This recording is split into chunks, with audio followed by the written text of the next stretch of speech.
Oke, jadi tema yang akan saya ambil pada siang hari ini pasti sudah pada tahu dari flyers. eh, just do it, lakukan saja. Oke, sebelum saya mulai breakdown apa yang akan saya bagikan pada siang hari ini, saya mau bercerita sedikit tentang kenapa saya ambil tema ini. Jadi, Bapak Ibu pasti tidak asing dengan kata ini, just do it. Coba boleh, Koron? Ya, jadi just do it ini adalah salah slogan dari merek yang terkenal. Ini terkenal banget sih harusnya Bapak Ibu tahu. Ya, Nike atau Nike sama lah kayaknya. Jadi asal muasal slogan just do it ini, jadi awal mulanya ada seorang pakar kreatif di bidang periklanannya Nike, yaitu coba Koron.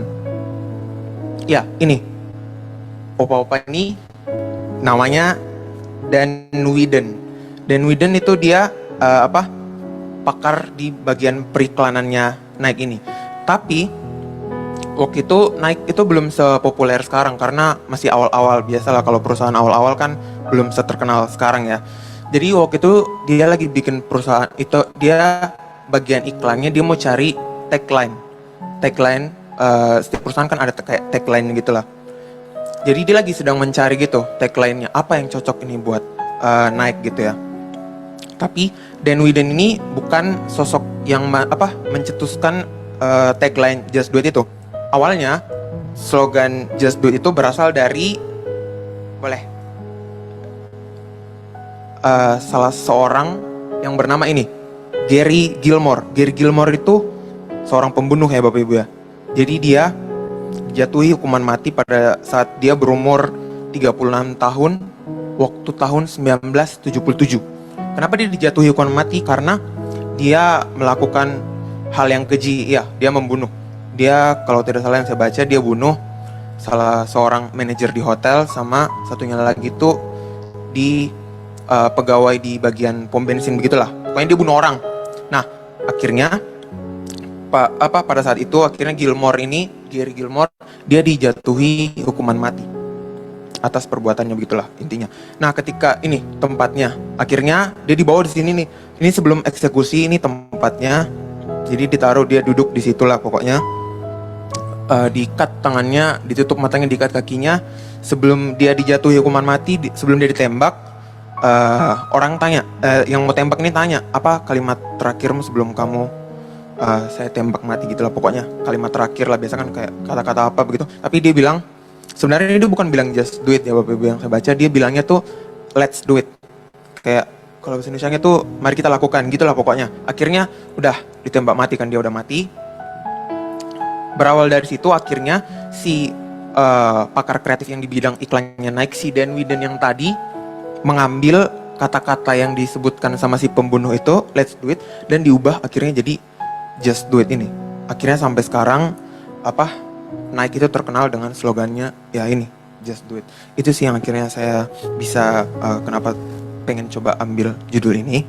Oke, kita masuk ke ayat firman Tuhan. Di Filipi 4 ayat 6 sampai 8. Filipi 4 ayat 6 sampai 8 saya bacakan buat kita semua. Janganlah hendaknya kamu khawatir tentang apapun juga, tetapi nyatakanlah dalam segala hal keinginanmu kepada Allah dalam doa dan permohonan dengan ucapan syukur. Damai sejahtera Allah yang melampaui segala akal akan memelihara hati dan pikiranmu dalam Kristus Yesus. Jadi akhirnya, saudara-saudara, semua yang benar, semua yang mulia, semua yang adil, semua yang suci, semua yang manis, semua yang sedap didengar, semua yang disebut kebajikan dan patut dipuji, pikirkanlah semuanya itu. Ini yang harus kita lakukan. Biasa kalau kita di tahun yang baru, ini kan masih awal tahun ya Bapak Ibu ya. Masih bulan Januari, masih hangat-hangatnya awal tahun. Tahun baru itu biasa berbarengan, dampingan resolusi baru. Betul ya? Jadi artinya bahwa apa yang akan kita lakukan tahun ini, resolusi tahun baru ini, apa yang akan kita lakukan agar hidup kita semakin lebih baik. Misalkan tahun-tahun kemarin ada kita punya plan-plan atau kita punya goals lah, terus yang belum tercapai, atau enggak kita melakukan suatu hal tapi tidak sesuai sama ekspektasi kita. Paling buruknya kita lakukan tapi gagal di tahun-tahun kemarin dan kita mau mewujudkannya di tahun ini. Untuk bisa kita lebih baik di tahun yang baru, maka kita harus tahu apa yang harus kita lakukan lebih. Nggak cuma tahu, tapi kita juga harus mau untuk menjadi lebih. Apa action yang kita lakukan? Karena itu, untuk membuat keadaan lebih baik, pasti kita juga harus kuat untuk melewati tantangan. Karena kita mau melakukan hal yang baru, pasti ada di setiap hal yang kita akan lakukan pasti ada tantangannya. Betul kan Bapak Ibu?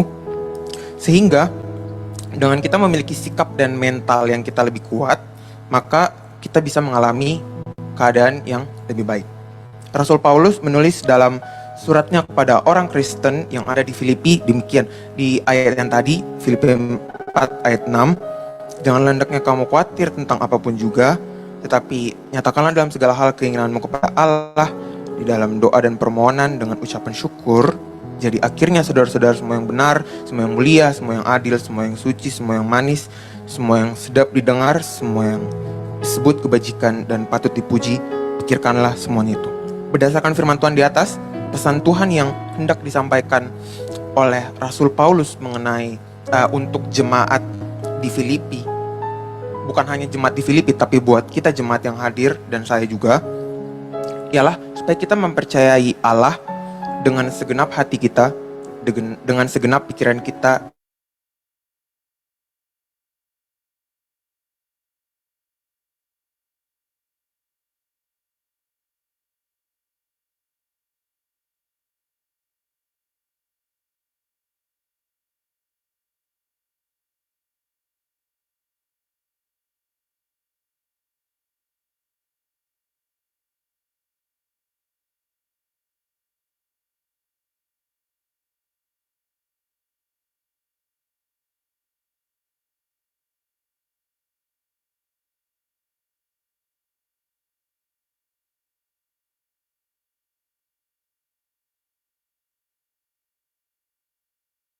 Ada yang sampai melukai diri sendiri karena dia kecewa sama diri sendiri. Oleh karena itu kita harus lebih mengandalkan Tuhan, karena Tuhan tidak pernah gagal terhadap hidup kita. Amin. Oke, dalam kesadaran itu akhirnya kita dimotivasi dari ayat yang tadi di atas itu, supaya kita setiap hari selalu percaya dan kita mempercayakan hidup kita sepenuhnya ke dalam pemeliharaan Tuhan. Pertanyaan yang perlu kita renungkan adalah, apa saja yang harus kita lakukan di tahun ini? Apa saja poin-poinnya? Oke, yang pertama, jangan khawatir akan providensia atau pemeliharaan Tuhan. Setiap orang di dalam kehidupannya pasti mengalami hal-hal seperti ini. Yang pertama, khawatir atau worry. Berbicara tentang segi kognitif atau berpikir tentang masalah atau ketakutan yang menyebabkan rasa takut itu. Nah, khawatir ini lebih sering kepada pemikiran orang yang akhirnya menciptakan perasaan cemas, dan khawatir ini dari proses berpikir yang akhirnya menyebabkan sebenarnya kita tidak perlu membesarkan hal yang kecil tersebut. Akhirnya dari proses pemikiran kita yang kita takut akan hal tersebut, akhirnya hal ini membuat kita mengalami kekhawatiran. Itu yang pertama. Yang kedua, takut, fear. Fear ini sebenarnya, kecuali fear of God ya, takut akan Tuhan. Tapi kalau fear yang ini, respon emosi terhadap suatu ancaman yang benar-benar ada. Misalkan yang kemarin kita di tahun 2020 sampai 2021 tentang penyakit COVID-19. Terus penyakit-penyakit yang lain yang kita alami. Atau ancaman yang kita bayangkan. Itu misalkan kita sakit, terus kita dirawat di rumah sakit, itu kita takut, fear. Dengan berpikir ancaman itu menimbulkan perasaan negatif, takut. Dengan berpikir itu akan menimbulkan perasaan negatif, maka itu akan mencuri waktu kita. Karena sekarang ketika kita merasa takut, itu bisa menyebabkan kita kehilangan damai sejahtera yang diberikan Tuhan kepada kita. Yang ketiga,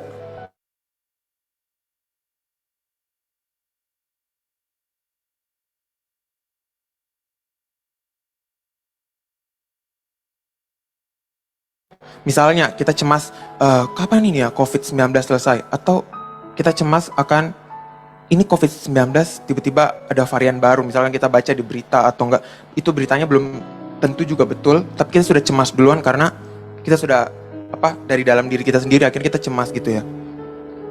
Dan hal tersebut ini akan membuat kita ya tadi kehilangan damai sejahtera.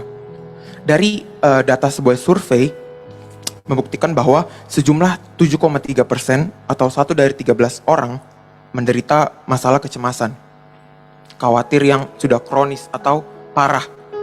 Jadi tidak heran Bapak Ibu, di Alkitab itu banyak berbicara tentang kata takut. Kata takut, kata khawatir, kata cemas itu di Alkitab itu banyak ya disampaikan. Karena Tuhan sudah tahu bahwa ini kecemasan manusia ini kalau tidak diperingatkan di Alkitab maka bisa berdampak buruk bagi manusianya sendiri. Nah, di Alkitab juga kurang ada 365 kata ungkapan jangan takut. Itu ya Bapak Ibu, seolah-olah Tuhan itu sudah sadar tentang kekhawatiran, bukan seolah-olah sih, emang Tuhan sudah sadar bahwa khawatirnya manusia itu emang penakut. Mau hal apa aja pasti begitu. Jadi Tuhan mau mengingatkan kita lewat firman-Nya, makanya ada 365 ungkapan itu karena Tuhan mau mengungkapkan bahwa kita harus didorongkan bahwa kita tidak boleh takut Bapak Ibu ya. Kita mengenal 3 jenis takut yang tadi. Nah, yang pertama itu kan tadi takut akan ancaman. Ya, itu takut akan ancaman yang nyata sehingga akhirnya kita menghindarkan diri kita dari hal-hal yang bisa mencelakakan diri kita. Sebenarnya itu tuh hal yang positif. Contohnya waktu tahun 2020 ini ya, yang pertama contoh untuk takut akan ancaman. Waktu 2020 itu kami berempat sekeluarga kita terkena lockdown di Jakarta ini. Kita terkena lockdown ada hampir setengah tahun. Nah, jadi kan dulu itu harus cuci tangan, terus pakai masker dan segala macam, menjauhi kerumunan. Nah, kalau dulu itu, kalau saya punya cerita, dulu waktu kita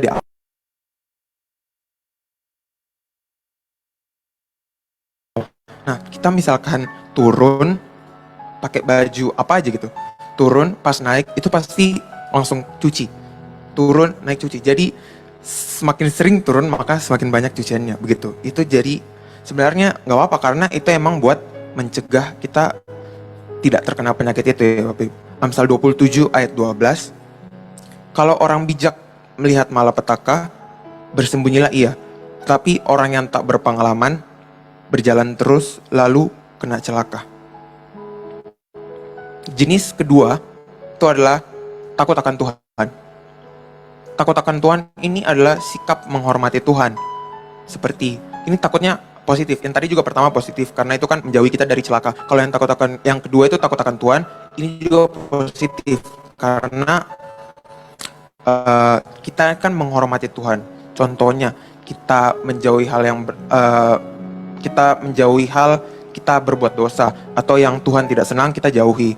Lalu kita menghormati otoritas yang Tuhan berikan, pemerintah, orang tua, gereja, dan yang pertama itu keluarga. Yang pertama yang Tuhan tetapkan itu keluarga, gereja, dan pemerintah. Ya, keluarga, orang tua maupun orang tua rohani kita harus hormati karena mereka adalah otoritas Tuhan di muka bumi ini untuk mengingatkan kita Bapak Ibu. Di Amsal 19 ayat 23, takut akan Allah mendatangkan hidup, maka orang bermalam dengan puas tanpa ditimpa malapetaka. Takut jenis yang ketiga dapat disebut sebagai takut kronis. Nah, ini yang takut yang ketiga ini, yang terakhir ini negatif karena dia sudah tidak memiliki penyebabnya.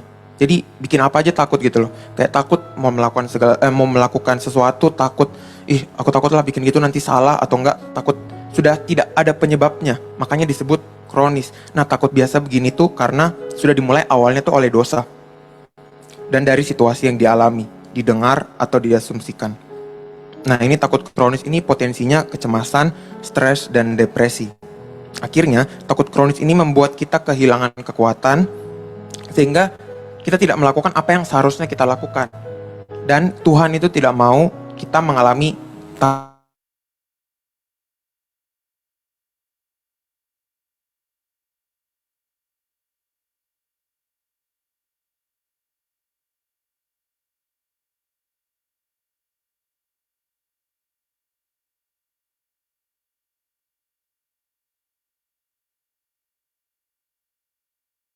protektif akan diri kita dan takut akan Allah, atau sebaliknya, kita memiliki yang kronis.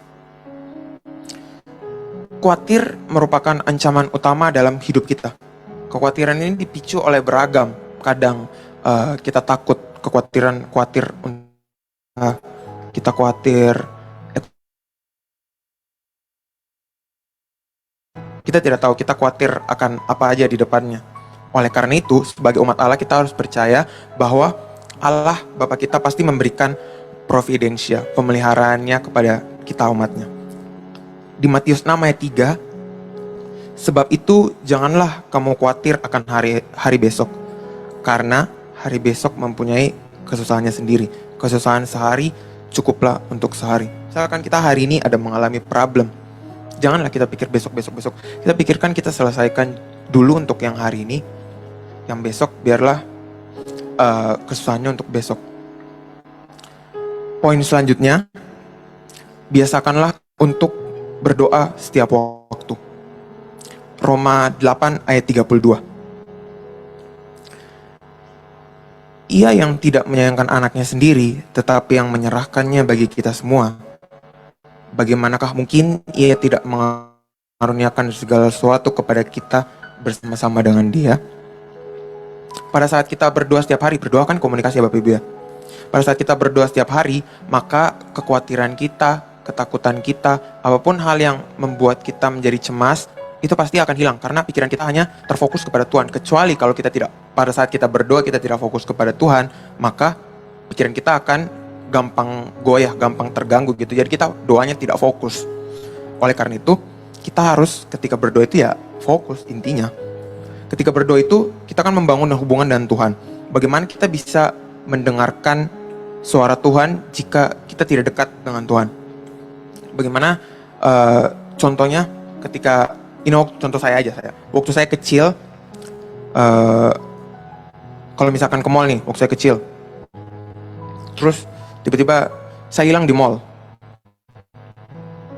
Pasti kan itu banyak orang, saya tidak bisa membedakan orang. Waktu itu kan cuma bisa lihat kayak, aduh ini hilang nih, di mana papa, di mana mama gitu kan. Terus kalau sama papa tuh ada punya cara tersendiri buat kayak misalkan panggil saya yang waktu itu hilang. Kalau papa itu caranya pada saat waktu saya kecil, papa tuh bersiul. Kalau misalkan aku udah panggil nih, papa di mana, itu papa pasti bersiul kayak, nah itu papa bersiul terus sampai aku datang ke papa. Gitu. Tuhan juga pasti punya cara tersendiri supaya kita bisa mengenali suaranya yang mana sama suara kita atau suara setan. Terus Pastor Luther juga sering aku tanya, Pak gimana sih caranya kita bisa membedakan suara Tuhan sama suara diri sendiri atau suara setan? Kalau Pak bilang tuh suara Tuhan itu lebih kakak rasa damai.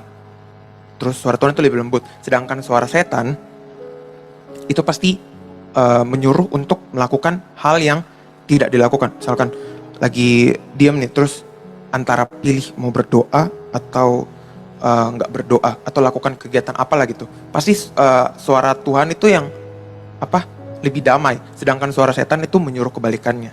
Gitu. Itu yang saya dapat. Contoh lain adalah ketika kita membangun hubungan dan orang lain. Ini ya, hubungan kita dan Tuhan. Tapi sambil contoh yang hubungan kita dan orang lain. Kita kan pasti harus komunikasi setiap waktu. Mengucap syukur dalam segala hal. Kenapa? Karena Allah sendiri yang akan memelihara hidup Anda dan saya. Amin Bapak Ibu. Ia akan memenuhi setiap kebutuhan dan keperluan kita. Dan kita tahu pasti bahwa Ia akan senantiasa menolong kita dalam apapun yang kita hadapi dalam hidup ini. Poin terakhir, belajar berpikir benar dan positif. Belajar berpikir benar dan positif. Overthinking. Siapa yang di sini masih sering overthinking? Gak usah angkat tangan. Angkat tangan aja dalam hati Bapak Ibu.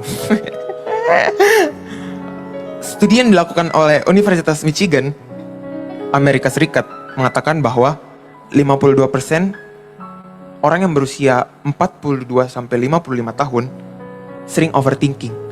Lalu lebih banyaknya lagi, 73% dari 23 sampai 35 mengalami hal yang sama. Overthinking juga berdampak buruk bagi kesehatan. Yang saya ambil ini yang mengganggu kesehatan lambung. Dalam judul penelitian Effect Coffee and Stress with Incidence of Gastritis yang dilakukan oleh salah satu dosen fakultas kedokteran di Universitas Lampung mengatakan, asam lambung dapat terpicu karena seseorang mengalami stres yang akut. Karena inilah aktivitas lambung dapat terganggu dan dapat berpotensi menyebabkan ke lambung. Serem ya Bapak Ibu. Lambungnya bisa bocor gara-gara pikiran doang. Siapa yang mau gitu? Tidak ada. Kenapa kita harus overthinking Bapak Ibu? Padahal di dalam Alkitab sudah dikatakan, Amsal 23 ayat 18, karena masa depan sungguh ada dan harapanmu tidak akan hilang. Moto GBCKF, Amsal 23 ayat 18. Allah memberikan daftar hal-hal yang harus kita pikirkan. Semua yang benar, semua yang mulia, semua yang adil, semua yang suci, semua yang manis, semua yang sedap didengar, semua yang disebut kebajikan dan patut dipuji. Lalu, dari mana kita mendengar semua hal tersebut? Dari teman kita, bisa jadi dari film yang kita tonton, mungkin dari berita, bisa-bisa aja, tapi gak sebanyak yang kita bisa dapat di firman Allah. Kita hanya bisa menemukan semua itu di dalam firman Allah Bapak Ibu. Itulah sebabnya mengapa Anda dan saya senantiasa harus membaca, merenungkan, mempelajari, mengingat, dan satu lagi, melakukan firman Tuhan. Karena kalau kita hanya membaca, merenungkan, mempelajari, dan mengingat, tapi kita tidak melakukan firman Tuhan di dalam hidup kita, Pastor Luther sering mengatakan bahwa itu sama dengan setan. Berarti kalau kita tidak melakukan, kalau kita hanya membaca, mengingat, dan tidak melakukan dalam kehidupan kita, berarti kita sama dengan, ya itu. Jadi, ya tim musik boleh maju, teman-teman musik. Mazmur 1 ayat 2-3, pemazmur menulis, tetapi yang kesukaannya ialah Taurat Tuhan, dan yang merenungkan Taurat itu siang dan malam. Ia seperti pohon yang ditanam di tepi aliran air, yang menghasilkan buah pada musimnya, dan yang tidak layu daunnya. Apa saja yang diperbuatnya berhasil. Amin Bapak Ibu. Amin. Saya mau berdoa buat kita semua. Mari bangkit berdiri Bapak Ibu.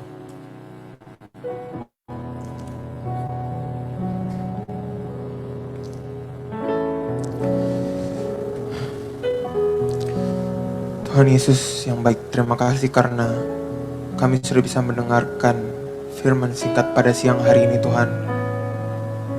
Hamba berdoa agar apa yang sudah disampaikan 4 poin ini Tuhan bisa menjadi pedoman bagi setiap kita yang hadir pada siang hari ini melalui onsite maupun online.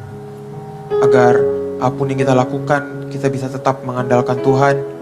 Kita bisa mempunyai waktu pribadi dan Tuhan. Kita bisa berpikir yang positif, dan kita yakin dan percaya bahwa pemeliharaan Tuhan tidak pernah gagal dalam hidup kami masing-masing Tuhan.